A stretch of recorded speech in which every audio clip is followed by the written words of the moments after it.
Part of why the creator journalism space is one of the most exciting parts of journalism and news right now is because it's actually like people are paying for it. People are paying for news and information. They want to actually pay. And so that is like amazing. What is your operating definition of creator? There's a growing number of folks that I work with who don't want to identify as journalists anymore, even though they came up as journalists. They want to identify as creators. Are there maybe 2 or 3 common mistakes that you've seen creator journalists make that you would urge anybody listening not to do? Well, yes. Welcome back to the Creator Spotlight podcast. My name is Francis Zier, and today we're speaking with Liz Kelly Nelson, creator of Project C, a weekly newsletter about the practice and business of independent creator journalism. For my money, she is one of the sharpest, clearest thinkers covering the space and comes to it with over 2 decades of experience in traditional media, most recently at Vox. Okay, Liz, you put out this piece in April based around an interview with Sam Ragland of the American Press Institute that really advanced my understanding of the word influencer and how I actually, in these conversations, how I explain it to people. And the take there was like, what I took from it was that there's not necessarily such a thing as an influencer in the creator economy sense that we were so used to 10 years ago, but that influence is something you can wield and influencing is something you can do, but nobody is like simply an influencer. They are just people who play roles in people's lives, whether they're a creator or I think like in this piece you wrote about, it could be a pastor or whatever it is. Exactly. They're just people who wield influence. So tell me more about how you think about this term news influencer. You touched on it a little bit, but just in that context. Right. Yeah. So people who, I mean, that is very much central to what Sam and I talked about when we had that conversation. There are so many different people in your life or in a person's life who can play a role in influencing how you feel or your understanding of whether it's politics or your local, issues that are happening, crime and justice in your area. And they are so different. Like, I mean, and I think that I would say that the distinction in the conversation with Sam, and one that I do come up against a lot with, depending on who I'm working with or talking to at Project C, is there's a big difference between working at the national, international internet level and working at the local level, which in journalism, there is a big push to reach audiences locally. And so that's where like the work that Sam is doing with the American Press Institute is really important because it's about understanding who wields influence at all of these different levels. And at the local level, yes, it can be a pastor, it can be the head of the PTA, it can be the mom in a mom's group who has like put together a WhatsApp chat, right? And these are the kinds of people who are actually helping you frame and form the context that you are going through life and understanding, what agency you have, how you feel about your community, how you're voting, and all of that. So yes, they wield influence. And I think that is very different from describing somebody as an influencer, as a noun. I mean, it's kind of become a meaningless phrase. Yeah, no, I fully agree. Yeah. And I think one that like, at least, in with the people I come in contact with, nobody wants to be called that. Yeah. I mean, it kind of has, I think it's when people say, when I think like the most, I don't know, the oldest definition of it for me is like the person who takes a picture with a product and posts it to Instagram. There's no video. It's not writing. It's just a picture of a product on Instagram. And like a person with it. Yeah, it's well, and that's something that, and I don't know that came up in the piece I did with Sam, but I have, had this conversation elsewhere, at least when it comes to journalism, like influencer is a marketing term. Yes. Right. And so it's like, it's not a good, comfortable fit for people who are thinking about like influencing how somebody is learning about the world and about things that, are, as we talked about, that are helping them like be a better informed citizen. Mm-hmm. It just feels like a really weird fit. Like, why are we borrowing marketing terms to describe the work that we do that we, really often, and I think credibly believe is mission driven. Mm-hmm. So I think there's less and less that discomfort with the term creator, right? Like maybe it's still there. And for a lot of people it's lingering, but like, I think more and more it's just becoming a way like people understand like, oh, a creator is somebody who produces content and pushes it out on the internet. And maybe it's as simple as that. I'm curious if you, in your work with your clients, with the people, your audience, these creator journalists, what you kind of urge them to learn from creators versus maybe leave behind?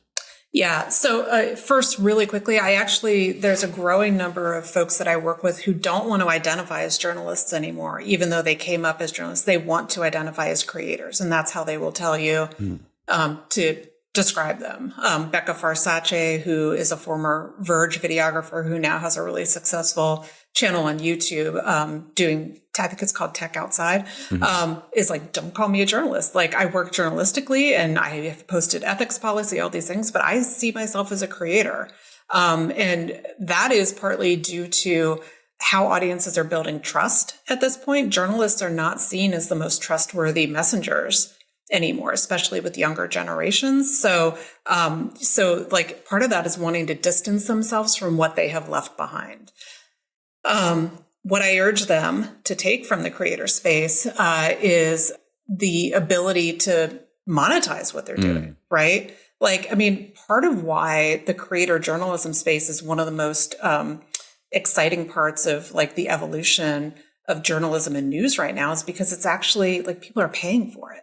There was an article, I'm sure you saw it. It was like a month or so ago in the Times. It was kind of this hand-wringing piece about how much money people are spending on subscriptions to newsletters. And it was, like you left the piece, like the writer, and I don't know the writer, and I'm sure they are a lovely person, but kind of like people are wasting money on newsletters. It felt like an attack by traditional media. It really did, which was very rich coming from the New York Times, to whom I pay like upwards of $200 a year for access basically to Wordle.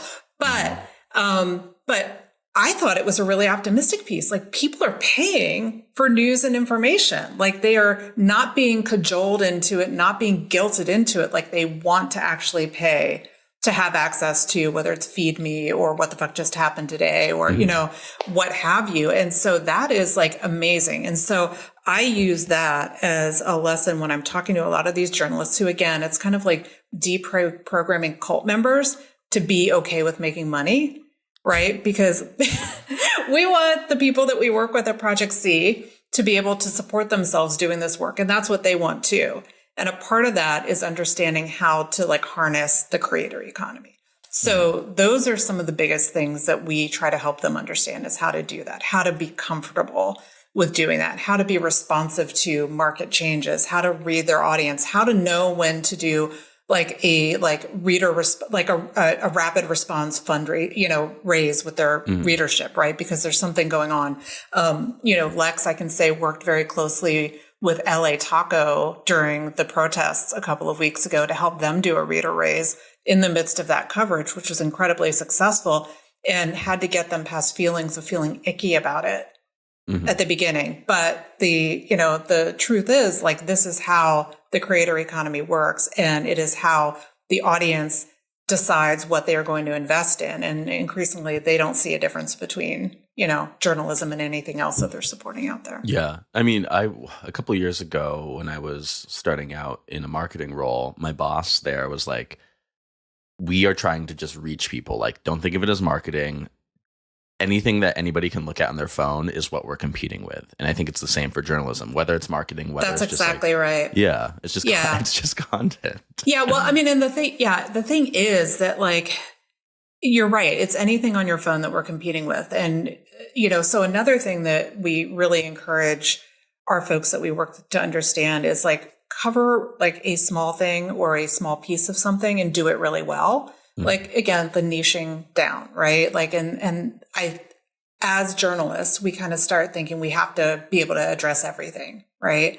But nobody is looking to a newsletter really anymore, or a video creator or a TikTok channel to be a general interest news publication. And so that is something that I think probably creators or, influencers, marketing influencers do really well, is they know their lane and they stay in it and they build a really loyal audience there. A general interest publication at this point in time is TikTok. A general interest publication this time is your Instagram feed. Your inbox, like all of these things. And so you want to be like, if you're Matt Brown, you want to be like the sports page or the college sports page in that inbox or in that feed, right? You don't want to be the New York Times that does all of those things and might do one of those things. So, I mean, there's, I think a unlimited amount of topics that people can continue to cover journalistically, be passionate about, and build an audience around. And often those smaller niche audiences are going to be more, I think, lucrative for them than necessarily a massive scaled audience in the long run. Yeah, no, I definitely agree with that.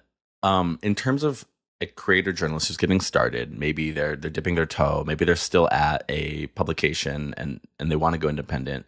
How do you kind of make people understand what's viable? Let's say, somebody's looking at their first year, like, what do I have to think for? What do I have to plan for? What should my goals be for my first year of going it alone? What do you help people understand as like showing signs of a viable creator journalist venture? Yeah, I mean, it's a lot of like being really intentional and clear about what your personal targets are and your goals, and making sure that you are checking back on them regularly. And that starts with some real basics. I mean, many folks who are leaving traditional newsrooms say, I want to leave because I just want to do this thing. And I think I can be the person to cover public health, right? But it's not just that. It's like you're also launching a business, right? An LLC or an S Corp. You're paying quarterly taxes. You have rent to pay. How much does your rent cost, or your mortgage, or whatever? What are the things that you have to do? So we actually get as granular with them as understanding, like with your W-2 job, how much money do you spend each month? Will you what are you willing to give up, right, for year one or year two or year three of going independent? And what does that look like? And then we basically take that to say, set a 6-month buffer, like make sure that you have 6 months of if that's $15,000 that you need, like to be able to float for 6 months and build this brand, have that at the ready. But then also we use that to then set what your revenue targets are. And luckily, like in my last role at Vox, where I was vice president of strategy and operations, I was responsible for Vox's lines of revenue. And so I got a crash course and an MBA in like basically projecting, right? Revenue projecting. So kind of your big yearly goal, breaking it down by quarter, breaking it down then by month. And then now we break it down for our creators with like, these are your baskets, right? Back to the baskets, and what you're going to need to achieve in each one. And then we use that as a way for to help them understand how much time they need to spend doing everything else other than writing or producing videos. So, it varies from creator to creator what they will need, but we want them to be very clear for themselves on what their goal is. One thing, and that Lex and I find, is that like they tend to aim really low, right? And I think again that comes back to that cult deprogramming that we have to do. Is like journalists, like it. I don't know. Maybe it's not as widely known as I thought. Everybody thinks that it's a kind of cool thing to do, but you don't get paid a lot to be a journalist, unless you're Kara Swisher or Ezra Klein or Matt Iglesias. Like it's not like a rank and file newsroom person at a digital news startup is probably like, if they're out of college, coming in at like between 80 and 85 and maybe breaking 100 once they've been there for a few years. And if you are working at a local newsroom, take that way down to sometimes $30,000 to $40,000 a year, which is just frightening. And it's so sad. So that's the expectation level that folks are coming into doing this for their own. And what they do is they then say, well, if I'm just by myself, I can't possibly make that $80,000. I can't possibly make that $40,000. So I'm going to undersell and undervalue myself. And so we help them understand how to properly value themselves based on what we have seen and what we know is true about how other people have been able to grow and monetize their work. Going back to the audience bit that we were talking about a few minutes ago, and like maybe, I don't know, I don't want to say like minimum viable audience size, but I'm curious what the metrics are that you guide people to look at to maybe reach financial viability, whether it's in the first year or a few years, whatever. You were talking about how you want to focus on making a niche product, you want to serve a niche audience. What do you tell your clients and your audience to actually like set their sights on?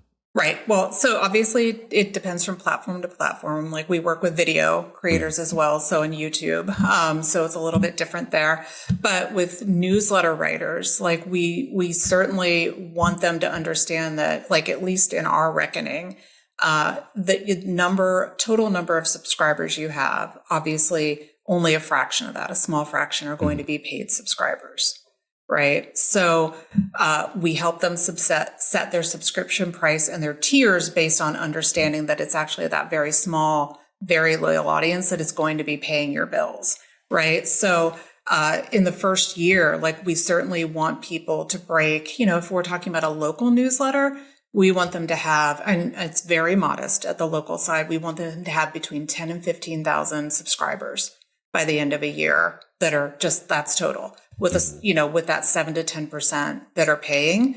But then also, at the local level, we are working with folks like Brian Vance, who launched the amazing Stumptown Savings. Yes. To go out and actually find sponsorships, right? Because that is going to be a way to augment, for somebody like Brian, subscribers may not be the way to get to full paycheck. And Brian has struggled with that. He's finally, I'm excited to say, making some breakthroughs on the sponsorship side and advertising side by going out like shoe leather, actually chatting up store owners in person.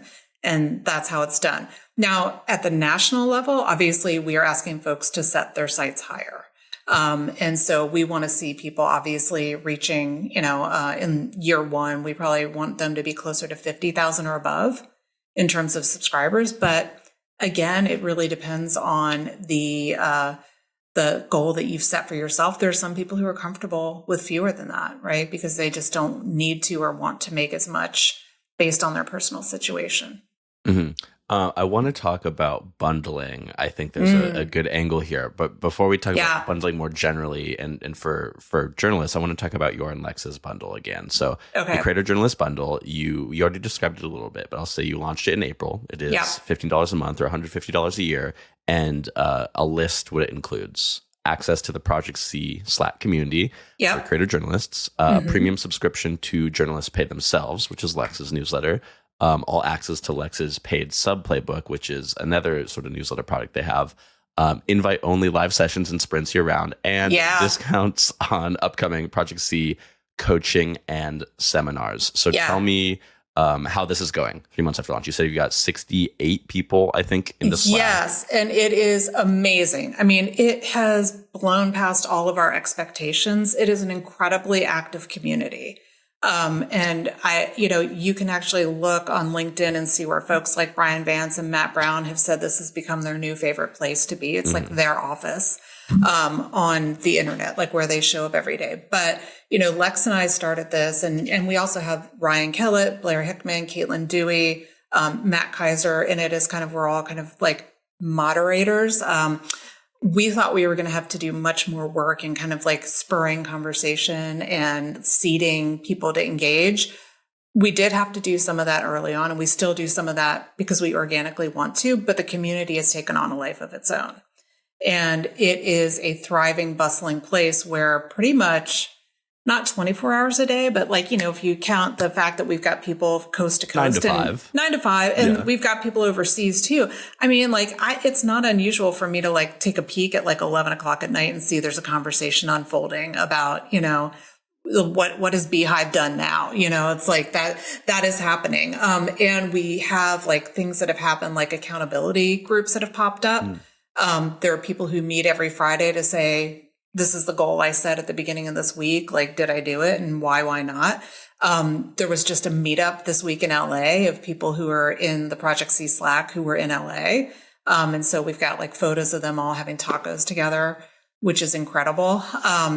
And we're starting to see things collaborations come out of this. So some of that is intentional.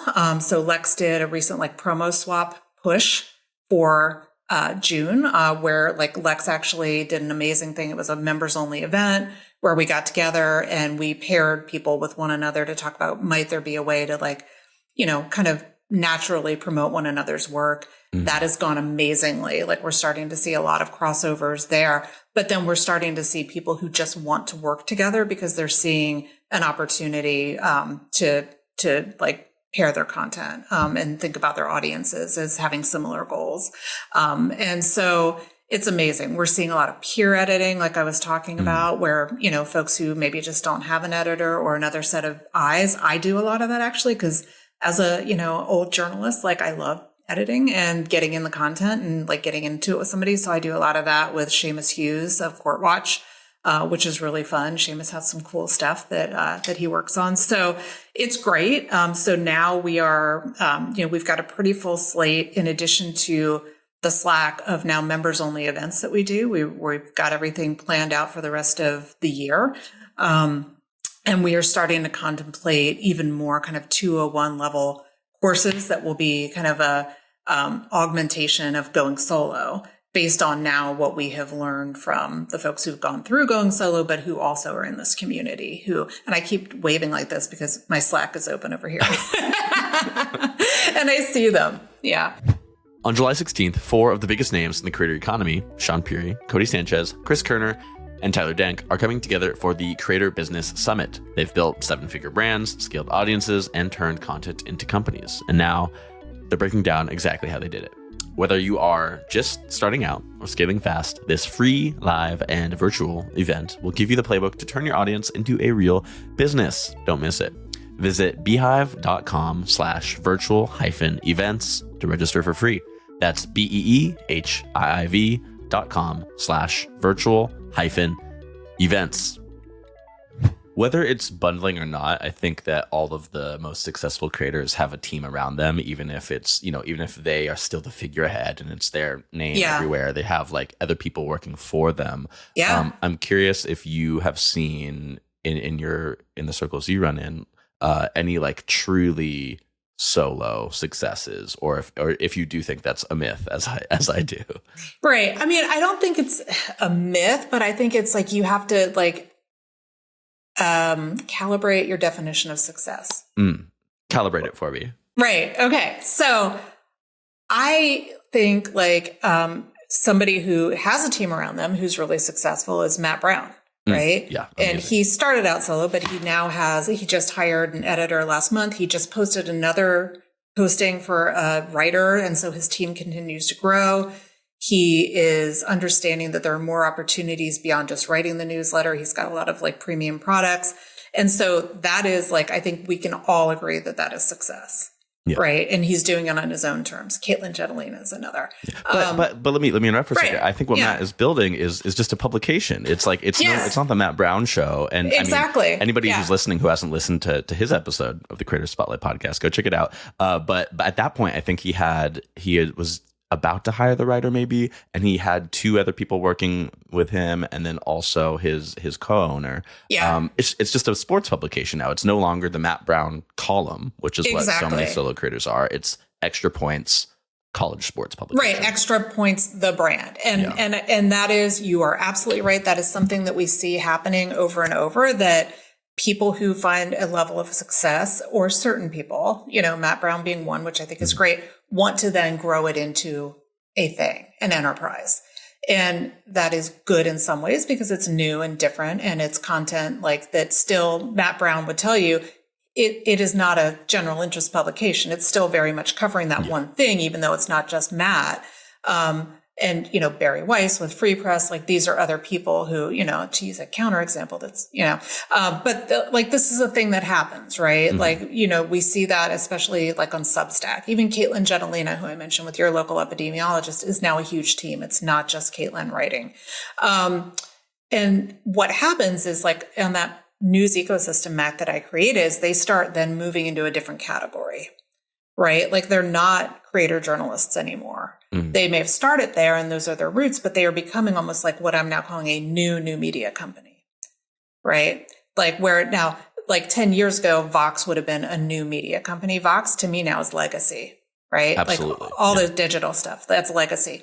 What Matt Brown, what Caitlin Jetelina, what Barry Weiss, like what Mehdi Hassan, like what all these people are doing, that's new media. And so that comes with a different set of risks, a different set of rewards. It bumps them into a different kind of level on the pecking order of like what money is available to them.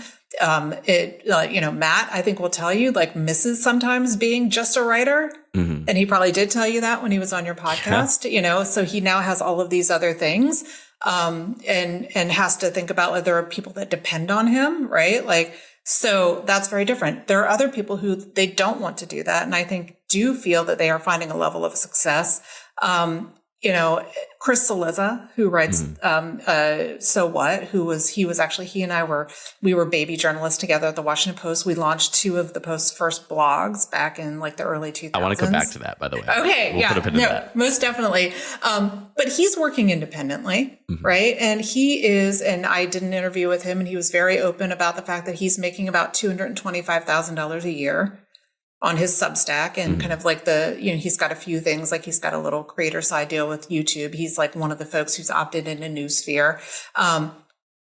His wife is helping him. So I don't know if you count that as like him turning into a media company. I don't, but no, I don't. Like, I feel like he's found a level of success that right now he's happy with. Our friend Caitlin Dewey, who we've mentioned, Caitlin is working 100% on her own. And I think she's still kind of on her journey, to figuring out, like, is she reaching the level that she wanted to reach when she launched? And is she making the money she wanted to make? She's still on an upward trajectory, but still working very much alone. And so I think that actually that is where something like Project C turning into more of a collective bundle, it will be helpful for people like that, right? Yeah. Who are like, I don't want to be Matt Brown and hire all of these people myself, but I would love to be part of something where if I need a financial advisor, I have one. If I need to have somebody who can go out and help me to sell advertising and sponsorships, like there's a solution. And it's like, I'm not inventing anything with this. Like, this is like very much the model of like agencies that are working with creators out in the kind of more, non-journalism space, right? They're providing a lot of the support for them. You could also just call this a media company. Like, this is just right. kind of right. But I guess the difference is, like with Project C, is I don't necessarily want Project C to be the consumer facing brand. I want these people to be building their own things, and I'm not trying to like kind of put them all together under one banner. So it's not even Puck. It's not even 404.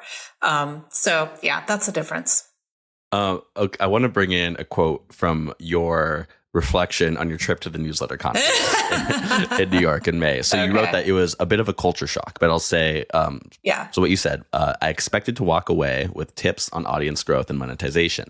I did, but I also left feeling like I'd stepped into a parallel universe, one where newsletters are treated almost exclusively as business assets, not as tools for service, trust, or community. The emphasis was on scaling fast, slicing audiences into ever nicher segments, and automating everything possible.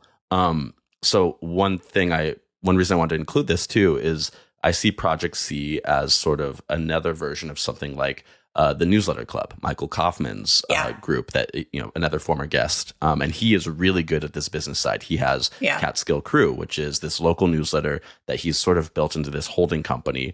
And I don't mean to like say that like what he's doing isn't based on trust, et cetera. He doesn't do journalism. And that's kind of what this local newsletter model that he and Ryan Snedden, who I've had on before, that a lot of these guys do. It's not really journalism, but it is about community and about trust. And it like does have a valuable place in its communities. But I thought of that, and like, I think that these guys are more aligned with what you mentioned here in this quote about the newsletter conference, whereas you are so much more on the journalist side. And these are these two things where it's like, I would love to see these sort of like very business driven local newsletter types somehow marry with these really journalism driven writer types. But it's so hard because you can't really, even for the local newsletter guys, it's like they're only making so much money, where then can they really support a journalist? Do they even want to? It just cuts into their profits for what? Maybe no extra profit.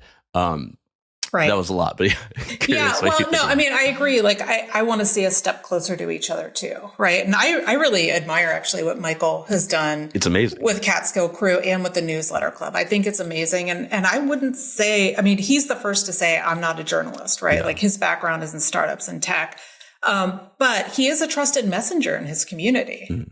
Right. Like, and he prioritizes trust. He prioritizes trust. Yeah. So like, I actually would not say that he's like the kind of person that I was talking about when, you read that quote from the newsletter conference. I will also say, like, that quote was very much like the piece. I wrote it from the point of view of somebody who comes from the journalism world going into a kind of conference that is new to us, right? Mm-hmm. Like, I am used to going to like the Online News Association conference, right? Like investigative reporters and editors, where really it is mission that is centered.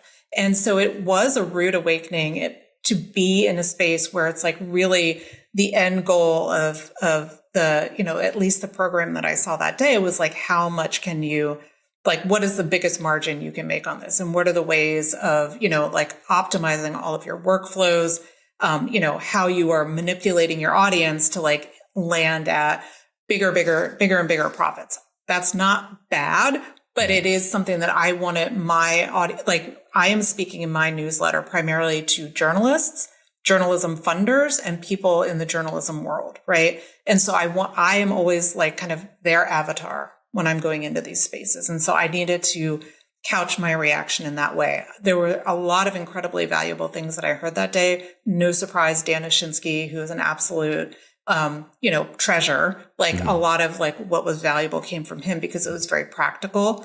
But I mean, honestly, like there was a lot of like bros like on stage, like talking about like my newsletter's bigger than yours. And it felt like a blank measuring contest, and so like, I don't know. I question like how valuable ultimately that is. I've talked to I've talked to Dan about this. I've talked to the guys who, run the newsletter conference and have told them this, like, if, really think about who you want buying tickets to the newsletter conference and what their needs are. And like, I think and maybe if it is a growing portion of people like me and who are journalists, like that is not the exact programming we need. Right. What we need is more like the practical stuff that Dan was doing. And I think that part of it is it's really hard to do it all on one stage in one day. Right. Like it's like, and they want to deliver. I mean, it's the ticket's expensive. They want to deliver. They want to have the big bang for the buck. They want people to feel like, I was excited. I got to see Janice Min and Ben Mullen, like that was a great conversation. It was wonderful. But you also said that they kind of stood out and almost didn't fit into the programming. They didn't. Like it felt very much like this is like these are the show ponies that we've brought in so that everybody can talk about this and tweet about like, oh, what did Janice Min say at the newsletter conference? The rest of it felt very, kind of insidery. On July 16th, 4 of the biggest names in the creator economy, being Sean Puri, Cody Sanchez, Chris Kerner, and Tyler Denk, are coming together for the Creator Business Summit. They've built 7-figure brands, scaled audiences, and turned content into companies. And now they're breaking down exactly how they did it. Whether you are just starting out or scaling fast, this free, live, and virtual event will give you the playbook to turn your audience into a real business. Don't miss it. Visit beehive.com/virtual-events to register for free. That's beehiv.com/virtual-events. One question I used to ask when I first started doing this, that I would ask every guest is like, do you have a responsibility to your audience? Is this something you think about? Can you define it for me? And I stopped asking because people usually were like, not really. I don't think I do. Maybe to like tell the truth. I only asked it so many times, so I'm not to be like disparaging of former guests at all. But I think it's like, especially, I think the creator economy, this goes back to the thing that like, the belief that the solo creator is kind of a myth, right? Like you do have this responsibility, whether or not you choose to accept it to your audience, no matter what niche you're in. But I think that especially like on the internet, there's all these ways of making money and these games, and it's also gamified, right? And it's like the audience measuring contest. This is just another game and a competition. And I don't know. I think that this is a space where there are so many like clear like inputs and outputs and like ways of finding arbitrage where it's easy to get caught up in that. And I don't know. I don't know how we promote this more responsible way of being a creator, participating in the creator economy. That's what I try to do with Creator Spotlight, right? But you can only lead a horse to water. I know, and I mean, and there will always be people who are actually like working against that actively, right? But I think that the more of us that are out there doing it, like the better the chances are that we will make some headway. And that is certainly something that is central to Project C, and then certainly central to all of the people who I work with, because as you know, like the creator space is a very collaborative space where a community, we tend to gravitate and like work on projects together. And One of the organizations that I work with really closely is called Trusting News. Yes. Great which is newsletter, amazing. by the way. Anybody Great. who doesn't Yes, subscribe. they're incredible. And Joy Mayer, who is the founder of Trusting News, is very interested in helping to, inject more understanding of and kind of ethics and transparency into the creator space.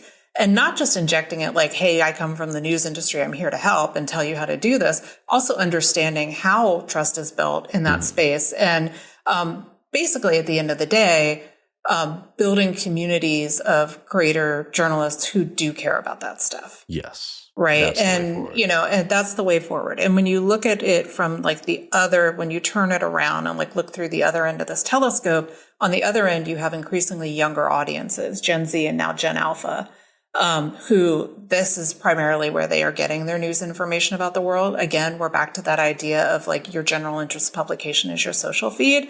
And so the more folks that we can work with and who have like some ethical underpinnings, and what that shows up as, whether that is like they are actively engaging in their comments and answering questions when the readers are calling them on the carpet, or if that looks like they're saying like, I am citing primary sources, or they're being very clear about how they monetize. I think the more that those younger audiences see that as a best practice, the more it will be obvious when they don't see it.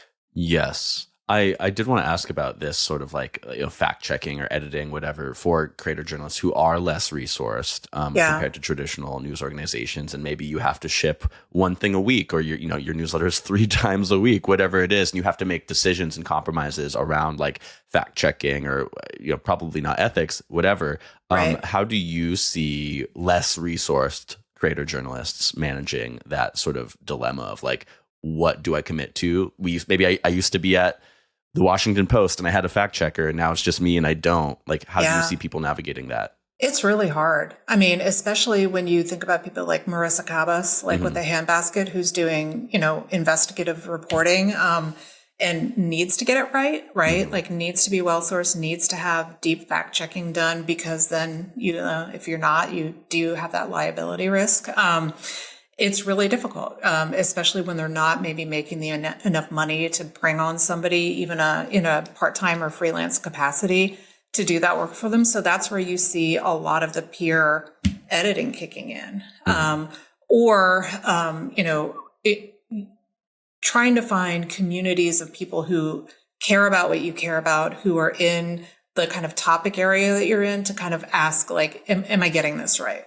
Yeah. Right. Like Caitlin Jetelina has a team, but Caitlin, prior to having a team, also had a whole community of epidemiologists that she knew who could say, like, am I getting this right? She had contacts within the CDC and elsewhere, and in pharmaceutical companies who could. So we see like a lot of that. But again, this is the kind of thing that we need more infrastructure. We need more tools, right? Like, I mean, we live in the future. We have AI. Like there should be and can be an easier way to let creators who are working independently have access to more support. And so we're seeing a lot of experiments in that space starting to be talked about to how we can do that. In 5 years to that point, what do you dream of for the creator journalist landscape? What do you hope it looks like? What do you hope has changed in any positive way? I think that in some weird way, even though there have been folks who've been out here doing this for quite a while, right? Who have been doing creator journalism. I mean, you could even look at, people like Matt Drudge, right, as being like an OG creator journalist. It is finally reaching kind of more of a tipping point where it's becoming a main source of news and information. And so because of that, we're seeing a lot of like weird experiments go out there. And we've talked about some of them today, like bundling, right? Like, business models, like how standards and ethics are being maintained. In 5 years, I'd like to see some of that dust settled, right? And to have like a very clear understanding of what really good, rigorous creator model journalism looks like. I'd like to make sure that there are fair business practices for these folks.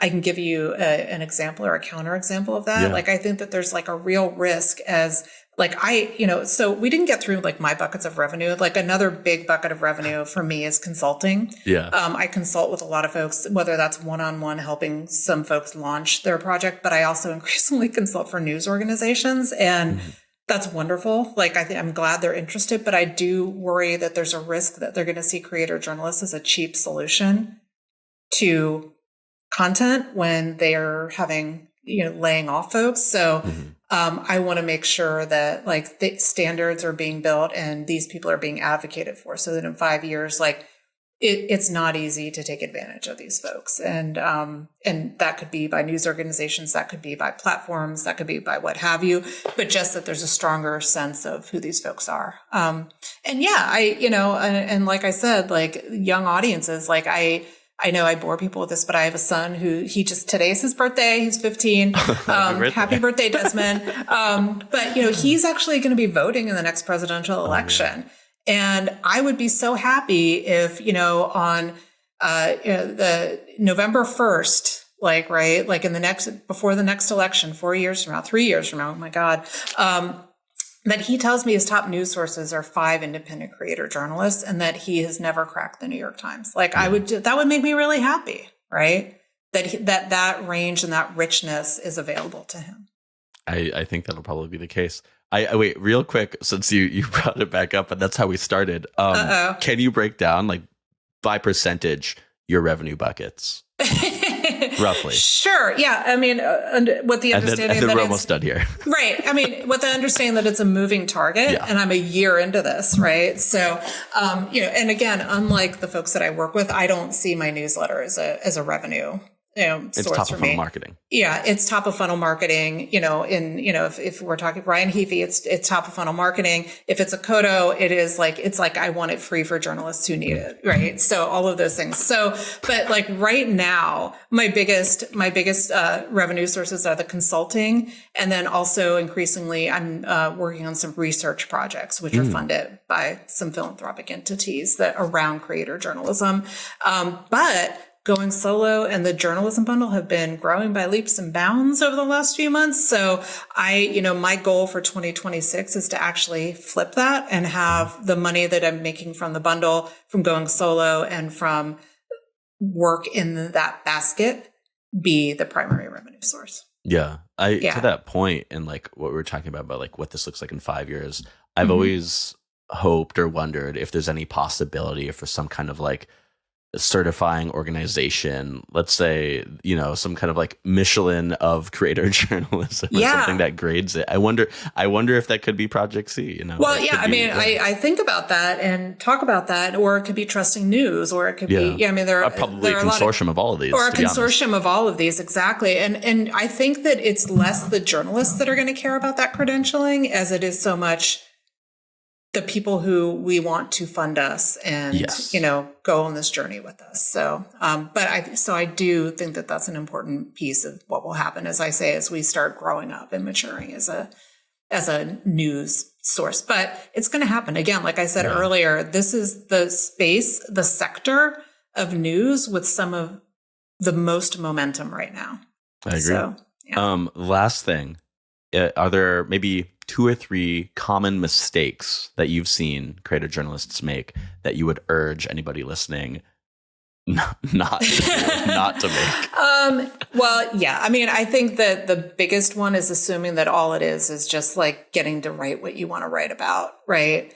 On a weekly basis or whatever that looks like. Like it's so much more. Like the first thing we tell folks when they come into going solo is like, you're like, don't think about yourself as a journalist anymore. Think of yourself as a founder. Yes. Right. So get into that founder's mindset. And it's not going to be easy, but it's going to be really satisfying if you do it right. So that's the biggest one. And then, I mean, I think I would say this for creator journalists, but also anyone, like there's no quick fix, right? Like I think that, because you see, and not to pick on Substack, but because you see folks like Derek Thompson, like leaving the Atlantic to launch a Substack, or Paul Krugman leaving the New York Times to launch a Substack, and instantly having a huge scaled audience of hundreds of thousands of people, and the revenue that goes with that it's easy, and it's not easy, right? there's a lot of work that goes into it, especially for the folks who don't come with that kind of pre-existing audience base.